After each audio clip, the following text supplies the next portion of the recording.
Siguro kung walang Diyos, matagal na akong balo. Ito yung shinare sa'kin ng isang napakalapit sa'kin na nilalamon ng problema.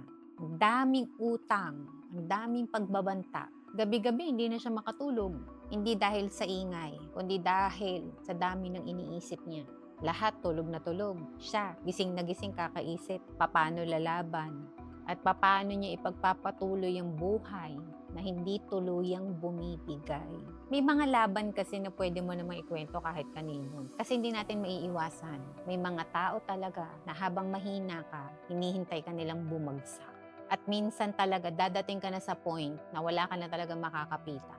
Hindi pamilya, hindi kaibigan, hindi pera, kundi Diyos na lang. Kaya never mong mamaliitin ang taong kumakapit sa pananampalataya. Kasi hindi lahat ng ngumingiti malakas. Yung iba, isang dasal na lang ang pagitan ng katinuan at tuluyang pagbigay.